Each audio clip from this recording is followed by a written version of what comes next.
നമുക്ക് Fergana medical ഇൻസ്റ്റിറ്റ്യൂട്ടിലുള്ള കേരളത്തിൽ നിന്നുള്ള ഒരു മലയാളി പയ്യനായിട്ട് സംസാരിക്കാം. ഹായ്, പേര് എനിക്കറിയാം, എന്നാലും ഒന്ന് പറഞ്ഞോ. നിഹാൽ. കണ്ണൂരിലാണ്. കണ്ണൂർ എവിടെയാണ്? നടാൽ ബൈപ്പാസ്. എങ്ങനെയുണ്ട് ഫെർഗാന മെഡിക്കൽ ഇൻസ്റ്റിറ്റ്യൂട്ട്? കുഴപ്പമില്ല, ഉഷാറാണ്. ഓക്കെ, ഇത് അത്യാവശ്യത്തിന് വലിയൊരു ക്യാമ്പസ് ആണല്ലോ അല്ലേ? അത്യാവശ്യം നയൻത് ക്യാമ്പസ് ഉണ്ട്.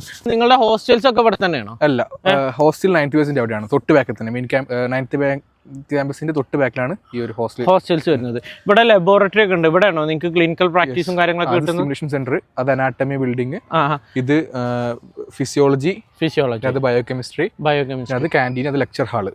നമ്മുടെ മാരോയുടെ ക്ലാസ് ഒക്കെ അവിടെയാണ് കണ്ടത്. ഏതിന്റെ? മേരോ. അതായത് ഇവിടെ പഠിക്കാൻ വരുന്ന വിദ്യാർത്ഥികൾക്ക് നാട്ടിൽ പിന്നെ USMLE പ്ലാബിന്റെ ഒക്കെ കോച്ചിങ് കൊടുക്കുന്നത് ഇവിടം കൊണ്ടാണ് അല്ലേ? സോ പിന്നെ നിങ്ങളെ സംബന്ധിച്ചിടത്തോളം നമുക്ക് കാണാൻ പറ്റും ഇതിനകത്ത് ഈ നമുക്ക് ക്ലാസ്സസ് മാത്രമാണോ ഇവിടെ ഉള്ളത്? ക്ലിനിക്കൽസ് എവിടെയാണ്? ക്ലിനിക്കൽസ് പുറത്താണ്. ആ യൂണിവേഴ്സിറ്റി ഹോസ്പിറ്റൽ അത് നമ്മൾ മുന്നേ തന്നെ പറഞ്ഞിട്ടുണ്ടായിരുന്നു. അതായത് താഷ്കണ്ട് മെഡിക്കൽ അക്കാഡമി ആയിക്കോട്ടെ, അതല്ലെങ്കിൽ നമ്മൾ കുറച്ച് മുന്നെടുത്ത ആൻറ്റിജെ യൂണിവേഴ്സിറ്റി ആയിക്കോട്ടെ ഒക്കെ, ഈ ഉസ്ബെക്കിലെ ക്യാമ്പസസ്, ക്ലാസ്സസിൻ്റെ ക്യാമ്പസ് അത്യാവശ്യം വലിപ്പമുണ്ടാവും. പിന്നെ തിയറി ക്ലാസ്സസ് ആണ് കാര്യമായിട്ട് ഇവിടെ നടക്കുക. പ്രാക്ടിക്കൽസ് അധികം യൂണിവേഴ്സിറ്റിയുടെ പുറത്ത് ഒരു ഹോസ്പിറ്റൽസിലായിരിക്കും. ഇവരുടെ ഹോസ്പിറ്റൽസ് എന്ന് പറഞ്ഞു കഴിഞ്ഞാൽ അത്യാവശ്യം വലിയ ഹോസ്പിറ്റൽസിലാണ്. പിന്നെ ഹോസ്പിറ്റൽസ് നമുക്ക് വീഡിയോ എടുക്കുന്നതിൽ പരമാവധി ലിമിറ്റേഷൻസ് ഉണ്ട്. കാരണം പേഷ്യൻസും മറ്റു കാര്യങ്ങളൊക്കെ ഉണ്ടായിട്ട് എപ്പോഴും റഷ് ആയിരിക്കുന്നു.